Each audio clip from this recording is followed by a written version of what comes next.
सोचिए एक ऐसे स्कैंडल के बारे में जिसने अमेरिका के सबसे पावरफुल लोगों की नींद उड़ा दी। आज हम जेफरी एप्स्टीन फाइल्स की उन्हीं छुपी हुई परतों को खोलने जा रहे हैं। तो चलिए एक ऐसी जगह चलते हैं, कैरिबियन में एक प्राइवेट आइलैंड, जहां दुनिया के सबसे अमीर और असरदार लोग आते जाते थे। ये था जेफरी एप्स्टीन का आलीशान ठिकाना। लेकिन इस खूबसूरत पर्दे के पीछे एक बहुत ही भयानक राज दफन था। और इस जन्नत का एक और नाम था पीडोफाइल आइलैंड। हाँ, बिल्कुल सही सुना।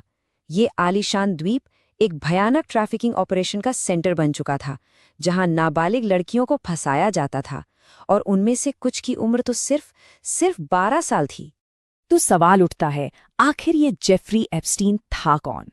एक मामूली सा मैथ टीचर, अरबपतियों का फाइनेंशियल एडवाइजर, और फिर बिल क्लिंटन और डोनाल्ड ट्रंप जैसे लोगों का दोस्त। एक स्कूल टीचर से इतना खतरनाक और ताकतवर इंसान बनने का सफर, आइए इस पहेली को सुलझाते हैं। ये सब शुरू कैसे हुआ? साल था 2005 और फ्लोरिडा में एक पुलिस कंप्लेंट दर्ज हुई।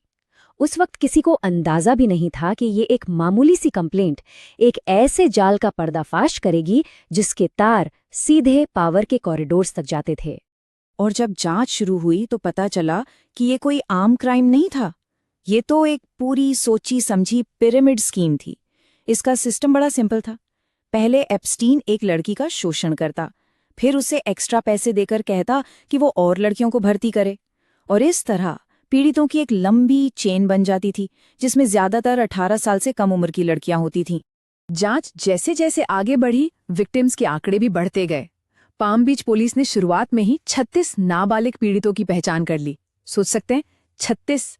और ये तो सिर्फ शुरुआत थी। अब मामला इतना गंभीर हो चुका था कि FBI को भी इसमें कूदना पड़ा।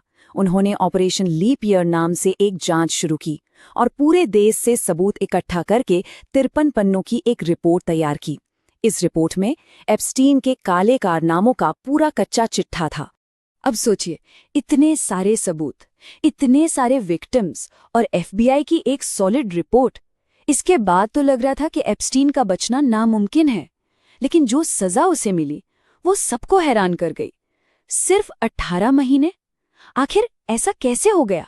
जवाब था एक सीक्रेट प्ली डील, एक ऐसा गुप्त समझौता जिसे फेडरल अटॉर्नी अलेक्जेंडर अकोस्टा ने अरेंज किया था। इस डील ने न सिर्फ एप्स्टीन को बल्कि उसके सारे साथियों को भी फेडरल क्रिमिनल चार्जेस से इम्यूनिटी दे दी।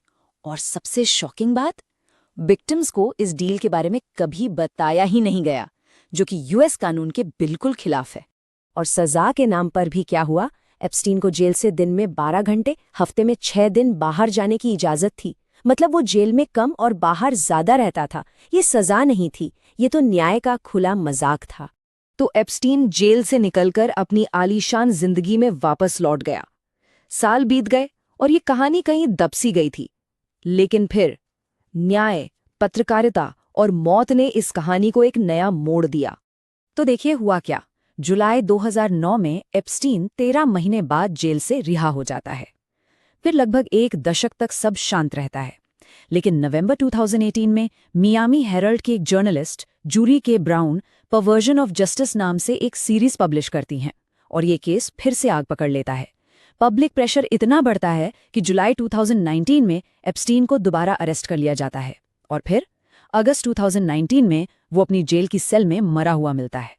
तो अब यहाँ दो कहानियां सामने आती हैं। एक ऑफिशियल स्टोरी जिसके मुताबिक डिपार्टमेंट ऑफ जस्टिस ने वीडियो जारी करके साबित किया कि एप्स्टीन ने खुदकुशी की, और दूसरी तरफ एक कॉन्स्पिरेसी थ्योरी जिसका नारा था एप्स्टीन डिडंट किल हिमसेल्फ। इस थ्योरी के हिसाब से उसे चुप करा दिया गया था ताकि वो ताकतवर लोगों के राज न खोल दे। और यहीं से एप्स्टीन की मौत और उसके राज अमेरिका की पॉलिटिक्स के सबसे ऊपर के लेवल तक उलझ गए। एक पॉलिटिकल बवंडर खड़ा हो गया। सोर्स मटेरियल के अनुसार इस पॉलिटिकल फायरस्टॉर्म के सेंटर में थे डोनाल्ड ट्रंप। उन्होंने इस थियरी को और हवा दी कि उनके पॉलिटिकल राइवल्स जैसे कि बिल क्लिंटन एप्स्टीन की मौत के पीछे हो सकते हैं। उनका कहना था कि उसके पास बिल क्लिंटन के बारे में सीक्रेट जानकारी थी, इसीलिए बिल क्लिंटन ने उसे मार डाला। शुरुआत में ट्रंप ने एक बड़ा वादा किया। उन्होंने कहा कि अगर वो प्रेसिडेंसी जीतते हैं तो वो एप्स्टीन से जुड़ी सारी फाइल्स को डीक्लासिफाई कर देंगे। ये एक बहुत बड़ा कैंपेन इशू बन गया और उनके सपोर्टर्स बेसब्री से इंतजार कर रहे थे कि किसका नाम सामने आएगा। लेकिन प्रेसिडेंट बनने के बाद सब कुछ बदल गया। सोर्स कहता है कि उनके एडमिनिस्ट्रेशन ने अनाउंस किया कि ऐसी कोई क्लाइंट लिस्ट एग्जिस्ट ही नहीं करती, और ट्रंप ने खुद इस पूरे मामले को बहुत बोरिंग स्टाफ और डेमोक्रेट हुक्स कहकर डिसमिस कर दिया। लेकिन जब कुछ फाइल्स रिलीज हुईं तो उनमें ट्रंप के कनेक्शन को लेकर ही कई शॉकिंग बातें सामने आईं। जैसा कि सोर्स के अनुसार उन्होंने एप्स्टीन के प्लेन पर 8 बार सफर किया। एप्स्टीन के एक ईमेल से पता चला कि ट्रंप को अब्यूज के बारे में पता था, पर वो चुप रहे। एक FBI कॉल रिकॉर्ड में उन्हें एक लड़की के साथ दुर्व्यवहार पर चर्चा करते सुना गया, और यहाँ तक कि एक लिमो ड्राइवर ने FBI को रिपोर्ट किया कि उन पर एप्स्टीन के साथ मिलकर रेप का आरोप था। तो फाइल्स का रिलीज होना एक नई शुरुआत थी, लेकिन इन फाइल्स ने जवाब कम और सवाल ज्यादा खड़े किए। फाइल्स के अंदर छुपे राज और भी गहरे होते चले गए। जो फाइल्स रिलीज की गईं वो असल में पूरी नहीं थीं। उन्हें बहुत ज्यादा रिडैक्ट यानी सेंसर किया गया था।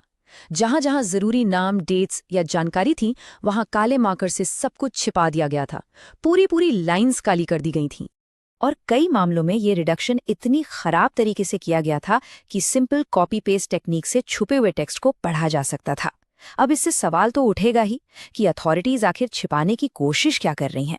और सबसे जरूरी बात यह है कि जो डॉक्यूमेंट्स रिलीज हुए हैं वो तो बस कुछ ही हैं। अभी भी 10 लाख से ज्यादा डॉक्यूमेंट्स, 1 मिलियन से ज्यादा पब्लिक से दूर रखे गए हैं। सोचिए उनमें क्या हो सकता है। और यही हमें अमेरिका के इस सबसे बड़े स्कैंडल के आखिरी और सबसे परेशान करने वाले सवाल पर लाकर खड़ा कर देता है। जो राज अभी भी उन फाइलों में बंद हैं, उनसे आखिर किसकी रक्षा की जा रही है।